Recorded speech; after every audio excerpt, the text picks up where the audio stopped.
함께 합독하겠습니다. 그 후에 예수께서 디베라의 갈릴리 바다 건너편으로 가시매 큰 무리가 따르니 이는 병자들에게 행하시는 표적을 보았음이러라.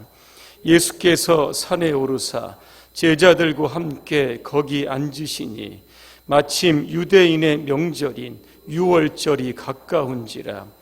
예수께서 눈을 들어 큰 무리가 자기에게로 오는 것을 보시고 빌립에게 이르시되 우리가 어디서 떡을 사서 이 사람들을 먹이겠느냐 하시니 이렇게 말씀하시면 신이 어떻게 하실지를 아시고 빌립을 시험하고자 하심이라. 빌립이 대답하되 각 사람으로 조금씩 받게 할지라도 200데나리온의 떡이 부족하리이다. 아멘. 예수님의 테스트라고 하는 주제로 말씀을 드리겠습니다. 테스트는 시험입니다. 주님은 때때로 우리를 시험하십니다. 그 이유는 시험을 통하여 우리의 믿음을 연단하고 성장시키기 위한 하나님의 방법입니다. 우리가 예수님의 테스트에 합격하기 위해서 무엇이 필요한지 오늘 두 가지 말씀을 드리겠습니다. 첫째로는 믿음의 안목을 가져야 합니다. 자, 오늘 오병이어의 기적이 일어났던 장소는 어디인가? 디베라의 갈릴리 바다 건너편이다 그랬습니다. 마태복음 14장에는 빈들로 되어 있습니다. 마가복음 6장에는 한적한 곳으로 되어 있습니다. 누가복음 9장에 보면 벳세다 그렇게 되어 있습니다. 사람의 인적이 드문 빈들이요 광야였던 벳세다에서 일어난 사건이 바로 오병이어의 기적입니다. 누가복음 9장에 보면 벳세다 광야에 남자만 5,000명이 있었다 그렇게 되어 있습니다. 성경학자들은 어린아이들과 여자들을 포함하면 약 2만 명의 사람이 그곳에 운집해 있을 것이다 그렇게 추정하고 있습니다. 문제는 2만 명의 사람들이 다 굶주리고 배고픈 상태였습니다. 이때 주님은 시험 테스트를 하시는 겁니다. 누구에게 테스트를 하십니까? 누구죠? 빌립입니다. 왜 하필이면 빌립일까? 벳세다, 이것이 바로 빌립의 고향입니다. 시험 문제가 5절에 나옵니다. 우리가 어디서 떡을 사서 이 사람들을 먹이겠느냐 그랬습니다. 이때 빌립이 7절에 이렇게 대답을 합니다. 각 사람으로 조금씩 받게 할지라도 200데나리온의 떡이 부족합니다 그랬습니다. 노동자 하루의 일당이 한 데나리온입니다. 요즘은 한 10만 원 정도 준다고 우리가 예상을 하면 200데나리온은 한 2천만 원 정도의 떡입니다. 그 정도의 떡이 있어도 이 사람들을 먹이기에는 턱없이 부족합니다. 이렇게 대안을 내놓습니다. 그리고 마태복음 14장 15절에 보니까 예수님께 이렇게 제안을 합니다. 무리를 보내어 마을에 들어가 먹을 것을 사 먹게 하소서 그랬습니다. 우리가 이 많은 군중들을 먹일 수 있는 해결책이 없습니다. 돈도 없고 떡도 없습니다. 즉시 무리를 해산시키는 것이 좋겠습니다 그랬습니다. 빌립은 참 계산이 빠른 사람입니다. 세상의 수학에 능통한 사람입니다. 대안도 합리적입니다. 완벽해 보입니다. 그러나 문제는 빌립의 제안을 선택하지 않으셨다는 겁니다. 바꿔 이야기하면 예수님의 테스트에 빌립은 실패했다는 겁니다. 왜 빌립이 예수님의 테스트에 실패했을까? 그것은 바로 빌립은 안 된다는 믿음을 가졌기 때문입니다. 안 된다는 믿음 어떤 것일까? 7절에 보니까 두 개의 부정적인 단어가 등장합니다. 하나는 조금씩이라고 하는 단어와 또 하나는 부족하다라고 하는 단어입니다. 교회 안에도 빌립과 같은 사람들이 있습니다. 똑똑합니다. 계산에 밝습니다. 합리적인 대안도 내놓습니다. 그래서 가끔 사람들을 놀라게 하지만 주님은 절대 놀라지 않으십니다. 오히려 그 사람들을 볼 때마다 오히려 속이 좀 불편해하시고 속상해 하시는 겁니다. 왜 그럴까? 그들은 세상적으로는 똑똑하지만 안 된다는 것을 느끼기 때문입니다. 이래서 안 되고 저래서 안 됩니다. 이래서 부족하고 저래서 부족합니다. 결론은 안 됩니다. 못합니다. 여러분, 교회 안에 이런 분들이 가득하면 교회 일은 절대로 안 되는 겁니다. 교회의 부흥에 관한 문제도 마찬가지입니다. 요즘 교회가 부흥이 됩니까? 특별히 대구에서 부흥이 될 수 있습니까? 현상 유지만 하는 것도 부흥입니다. 이렇게 안 된다고 생각을 하고 못한다고 생각하는 믿음을 가지면 교회가 부흥이 안 되는 것이고 못 되는 겁니다. 한 신학생이 성경을 읽다가 어느 구절을 딱 주목합니다. 그리고 아멘 그렇게 외쳤습니다.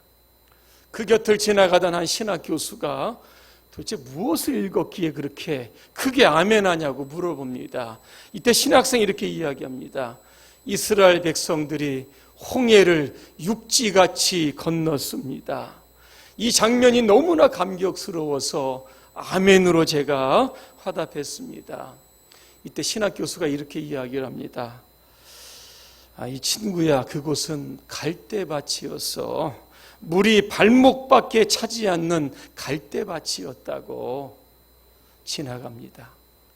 이때 신학생이 또 성경을 읽다가 더 큰 소리로 아멘을 합니다. 길을 가다 신학 교수가 돌아봅니다. 이번에는 무슨 말씀을 읽었는데 그렇게 크게 아멘하냐고 물어봅니다. 이때 신학생이 이렇게 이야기를 합니다. 애굽 군대가 도망하는 이스라엘 백성을 추격하다가 발목밖에 차지 않는 갈대밭에 다 빠져서 죽었습니다. 그래서 내가 아멘으로 외쳤습니다. 우리는 하나님의 말씀을 볼 때에 인간의 사고 속에 가두어 두고 한계 속에 가두어 두고 계산 속에 가두어 둡니다. 그러면 성경에 일어나는 기적은 우리가 믿지 못하는 겁니다. 그러니까 우리의 삶에 자꾸 이 믿음의 진보가 나타나지 않는 겁니다. 오늘부터 안 된다는 생각, 언어 이거 바꾸시기를 바랍니다. 빌립보 4장 13절입니다. 사도 바울은 이렇게 우리에게 권면합니다. 내게 능력 주시는 자 안에서 내가 모든 것을 할 수 있느니라 그랬습니다. 할 수 없다고 얘기하지 마시고 할 수 있다고 믿음으로 선포하시기를 바랍니다. 세상의 셈법은 이렇습니다. 제가 문제 한번 내겠습니다. 1 더하기 1은 뭐죠? 너무 쉬워서 대답을 안 하시려고 입을 굳게 다무신 것 같습니다. 1 더하기 1은 2입니다. 맞습니까? 틀립니까? 예를 들겠습니다. 소 한 마리가 2톤의 짐을 끈다고 합니다. 질문합니다. 소 2마리는 몇 톤의 짐을 끕니까? 너무 쉬워서 대답을 안 하시죠? 4톤의 짐을 끕니까? 틀렸습니다. 8톤의 짐을 끕니다. 소 2마리는 8톤의 짐을 끄는 겁니다. 그러니까 세상의 셈법이 다 맞는 게 아닙니다. 그런데 우리는 자꾸 세상의 계산, 세상의 수학 이것들을 가지고 살려고 하니까 우리의 신앙생활에 착오가 자꾸 생기는 겁니다. 하나님의 셈법은 이겁니다. 1 더하기 1은 2가 아니라 무한대입니다. 인간의 능력을 1이라고 하고 하나님의 능력을 무한대라고 여러분 가정해 보시기를 바랍니다. 1 더하기 무한대는 어떻게 되죠? 어떻게 되죠? 1입니까? 1입니까? 무한대죠. 스펄전 목사님 이렇게 이야기합니다. 믿으십시오. 계산은 하나님이 하십니다. 오늘 8절에 보니까 된다는 믿음을 가진 사람이 나옵니다. 누굽니까? 안드레입니다. 안드레는 된다는 믿음, 적극적인 믿음을 가졌습니다. 빌립은 앉아서 안 된다고 이야기를 하는데 안드레는 된다는 확신을 가지고 그 가능성을 찾아 나섭니다. 모였던 무리가 2만 명입니다. 어떤 가능성을 찾습니까? 오병이어를 가졌던 소년 한 사람을 찾아내는 겁니다. 그리고 9절에 안드레는 이렇게 예수님께 말합니다. 여기에 보리떡 5개와 물고기 2마리를 가지고 있는 한 아이가 있습니다. 그러나 이렇게 많은 사람에게 그것이 무슨 소용이 있겠습니까? 이렇게 물어봅니다. 안드레는 한 소녀를 예수님께 데려왔는데 자기가 보기에도 이게 대책이 안 서는 해결책입니다. 얼마나 민망하겠습니까? 얼마나 창피하겠습니까? 저는 이 장면에서 예수님과 안드레의 이 대화 가운데 예수님의 표정을 한번 상상해 보았습니다. 빌립과는 달리 주님은 아마 웃으셨을 겁니다. 그리고 안드레에게 이렇게 말씀하셨을 겁니다. 그것이 이 많은 사람에게 무슨 소용이 되겠느냐고. 그 정도면 충분하다라고 하는 겁니다. 이게 바로 안드레하고 빌립이 다른 점입니다. 내게 가지고 있는 대책이 이게 참 형편이 없지만 그 대책이 주님의 손으로 옮겨지는 순간 기적의 출발점이 된 겁니다. 자, 요한복음 2장에 보면 갈릴리 가나에 혼인집에 잔치가 벌어집니다. 문제가 생깁니다. 포도주가 떨어졌습니다. 마리아가 이것을 알고 예수님께로 갑니다. 그랬더니 예수님이 이렇게 말씀합니다. 내 때가 아직 이르지 않았습니다. 한 발 물러섭니다. 그리고 나서 마리아가 무엇을 한지 아십니까? 종들을 다 부릅니다. 그리고 요한복음 2장 5절에 이렇게 말합니다. 예수님께서 너희에게 무슨 말씀을 하시든지 그대로 하라 그랬습니다. 이 말 속에는 예수님께서 대책을 마련해 주실 것이라고 하는 믿음이 포함되어 있었던 겁니다. 갈릴리 가나에 물이 포도주가 되는 첫 번째 기적은 누구를 통해서 일어났을까? 누구의 믿음입니까? 마리아의 믿음을 통해서 일어난 겁니다. 열왕기하 19장입니다. 유다 왕 히스기야 왕 때에 아수르가 예루살렘을 포위합니다. 히스기야 왕은 당장 항복하라고 하는 산헤립의 최후 통첩의 편지 하나를 딱 들고 성전에 올라갑니다. 자기에게는 아무런 대책이 없습니다. 대항할 수 있는 힘도 없습니다. 그런데 오늘 히스기야 왕의 마음 가운데는 내가 기도하면 하나님께서 대책을 마련해 주실 것이라고 하는 믿음이 있었습니다. 그 히스기야의 믿음이 어떻게 역사했을까? 열왕기하 9장 35절에 보면 하나님께서 여호와의 사자를 그 밤에 보내셔서 아수르의 군대 18만 5천 명을 송장으로 만드셨다 그랬습니다. 벳세다 들판에 2만 명 운집했습니다. 오병이어 밖에 없습니다. 대책 없습니다. 그러나 안드레는 이 상황을 반전을 시켰던 겁니다. 11절 제가 한번 읽습니다. 예수께서 떡을 가져 축사하신 후에 앉아있는 자들에게 나눠주시고 물고기도 그렇게 그들의 원대로 주셨다 그랬습니다. 우리가 주목해야 할 단어는 그들에게 원대로 주셨다는 겁니다. 공동 번역에 보니까 달라는 대로 주셨다 그랬습니다. 생선을 달라고 하는 사람들에게 원하는 만큼 주었습니다. 달라는 만큼 주었습니다. 10마리를 달라고 하면 10마리를 주었고 100마리를 달라고 하면 100마리를 준 겁니다. 생선이 싫은 사람은 보리떡이 좋은 사람 10개를 주고 20개를 주었다는 겁니다. 12절에 보니까 그 많은 사람들이 다 배불리 먹었다 되어 있습니다.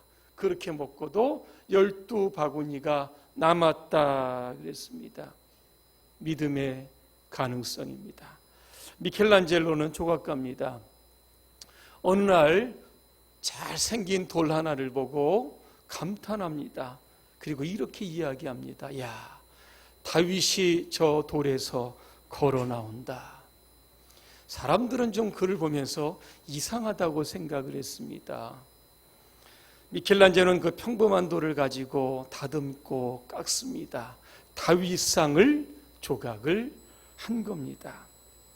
사람들은 평범한 돌로 보이지만 오늘 미켈란젤로는 그곳에서 다윗상이라고 하는 위대한 그러한 조각품을 바라보았던 겁니다.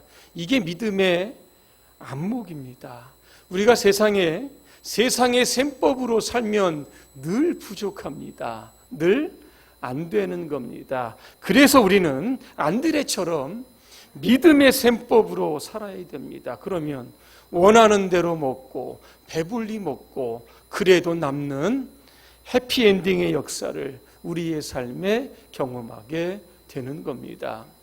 히브리서 11장 6절의 말씀을 제가 읽어드립니다. 믿음이 없이는 하나님을 기쁘게 드릴 수 없습니다. 하나님께 가까이 나아가는 자는 하나님이 계시다는 것과 하나님이 자기를 찾는 자들에게 상 주시는 이심을 믿어야 합니다. 이렇게 되어 있습니다. 여기에서 상이라고 하는 게 뭘까? 우리가 하나님을 믿으면 우리의 삶에 기적의 상을 하나님이 차려주신다라고 하는 뜻입니다. 오늘 저와 여러분 모두가 믿음의 이 안목을 가지고 우리의 삶에 날마다 초월적인 하나님의 역사, 오병이어의 기적을 경험하시기를 주님의 이름으로 축원합니다. 또 하나입니다. 예수님의 테스트에 우리가 합격하기 위해서는 작은 헌신이라도 하나님께 드려야 합니다. 오늘 한 소년이 가지고 있었던 오병이어는 도시락입니다. 이 도시락 형편없는 도시락입니다. 한 2, 3천 원짜리 밖에 되지 않는 값싼 도시락입니다. 여러분, 이 보리떡이라고 나왔는데 그 당시 부자들은 짐승의 사료로 주었던 겁니다. 가난한 사람들이 유일하게 먹었던 게 바로 보리떡입니다. 물고기가 나오는데 옵사리온이라고 되어 있는데 소금에 절인 갈릴리 바다에서 잡히는 가장 작은 고기입니다. 마른 떡을 입에 넣고 먹으면 목이 막히니까 소금에 절인 고기를 밑반찬으로 같이 먹었던 겁니다. 자, 그러면 어떻게 이 오병이어 기적과는 아마 상관없는 하찮은 소년의 도시락이었을 겁니다. 자, 그런데 그 하찮은 1인분의 도시락이 주님의 손에 들려졌을 때 2만 명이 먹고도 남는 도시락으로 바뀌었다라고 하는 겁니다. 기적이 어디에서 시작이 될까? 작고 변변치 않지만 그 작은 헌신을 통하여 주님은 크게 일하시는 겁니다. 오늘 예수님께서 제자들에게 이렇게 말씀합니다. 마태복음 14장 16절입니다. 예수님께서는 제자들에게 떡을 사다 주라 말씀하지 않으시고 너희가 먹을 것을 주라. 그리고 너희에게 떡이 몇 개나 있는지 가서 알아보라 그랬습니다. 이 말씀을 우리의 삶에 적용하면 이겁니다. 지금 내 손에 있는 것이 무엇인지를 찾아보고 살펴보라는 겁니다.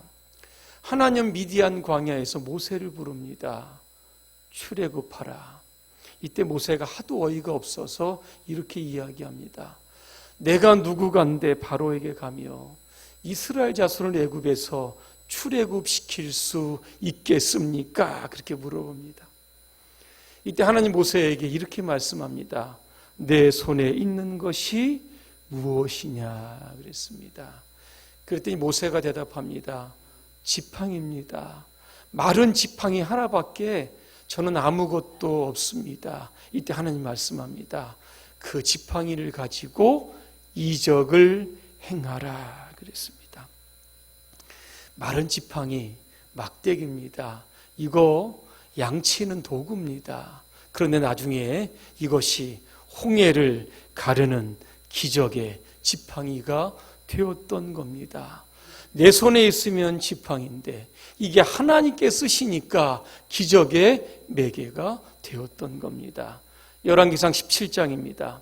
엘리야가 그 시돈 땅 사르밧으로 갑니다. 성문에서 한 과부를 만납니다. 그에게 이렇게 요구를 합니다. 떡 한 조각을 내게로 가져오라. 이때 과부가 엘리야에게 이렇게 대답합니다. 하나님의 살아계심을 두고 내가 맹세합니다. 나는 떡이 없습니다. 다만 통에 가루 한 움큼과 병에 기름 조금뿐입니다. 내가 지금 나뭇가지 2개를 주워다가 불을 피워 음식을 만들고 나와 내 아들이 죽으려고 합니다. 이때 엘리야가 뭐라고 한지 아십니까? 나를 위하여 먼저 떡을 만들어라 그랬습니다. 그리고 나서 너와 내 아들이 먹어라 그랬습니다. 이해가 되십니까? 이 작은 양으로 어떻게 엘리야도 먹고 자신과 아들이 먹을 수 있을까?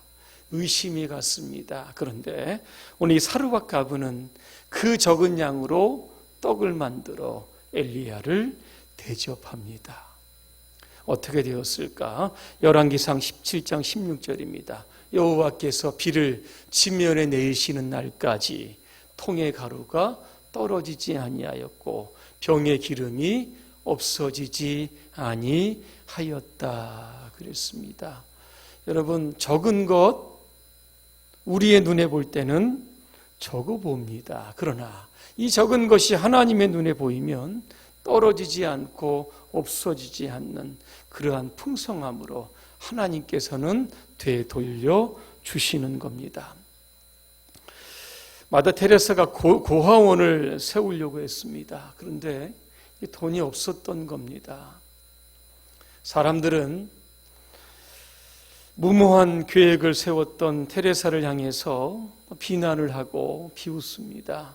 이때 테레사가 이런 이야기를 합니다. 이 적은 돈으로 나는 아무것도 할 수 없습니다. 그러나 만일 하나님께서 나와 이 적은 물질에 역사하신다면 못할 것이 없습니다. 이렇게 이야기를 합니다. 미국 필라델피아 근교의 한 작은 마을에 상당히 큰 교회가 있다고 합니다. 그 마을을 방문하는 사람들은 늘 궁금해합니다. 이렇게 작은 마을에 이렇게 큰 교회가 어떻게 세워졌는가? 사연이 있다고 합니다. 그 마을에 수잔이라고 하는 이 병약한 소녀가 있었다고 합니다. 그 소녀의 평생 소원은 한 가지입니다. 가까운 곳에 교회가 있으면 좋겠다. 그런데 이 교회가 세워지기 전에 이 수잔은 죽게 됩니다. 그의 시신을 거두려고 하는데 침대에서 편지 한 장과 $5를 발견하게 됩니다. 편지에는 이렇게 적혀 있습니다. 하나님, 우리 마을에 교회를 지어 주십시오. 이 일을 위해 저의 전 재산인 $5를 헌금합니다. 이게 미국 전역에 소식이 전해지게 된 겁니다. 많은 헌금을 통하여 그곳에 큰 교회가 세워진 겁니다. 소녀에 들려 있었던 5달러는 이거 별거 아니었는데 이것이 결국 큰 교회를 지을 수 있는 그러한 소녀의 그 안목이었다라고 하는 겁니다. 그 어떤 것도 내 손에 있으면 아무리 커도 작습니다. 그러나 내 손에 들려진 아무 작은 것이라도 주님의 손에 옮겨지는 순간 그것은 큰 것이 됩니다. 결론입니다. 주님은 여러분의 삶을 벳세다의 광야 몰아가실 때가 있습니다. 그리고 그곳에서 여러분들을 테스트하십니다. 계산에 능한 빌립이 아니라 믿음에 능한 안드레가 되시기를 바랍니다. 그리고 가장 적은 것일지라도 이것을 통해서 하나님의 기적을 바라보시기를 바랍니다. 우리의 작은 헌신, 작은 기도, 작은 겨자씨만한 그러한 믿음을 통하여 산을 움직이고 교회가 놀랍게 부흥하는 그러한 축복을 우리가 모두 함께 바라볼 수 있게 되기를 주님의 이름으로 축원합니다. 기도하겠습니다. 은혜로우신 하나님, 우리는 예수 그리스도를 믿고 하나님의 자녀가 되었습니다. 그런데 우리는 이 땅에서 하나님의 방식으로 살지 않고 세상의 방식으로 살아갑니다. 안 된다고 합니다. 못한다고 합니다. 오늘 이런 생각을 우리가 바꿉니다. 된다는 믿음, 적극적인 믿음, 할 수 있다라고 하는 안드레의 이 믿음의 방식을 가지고 이 땅에서 우리의 삶에 마음껏 역사하시는 오병이어의 기적을 일으키시는 하나님을 날마다 만나게 하여 주시옵소서. 예수님의 이름으로 기도합니다. 아멘.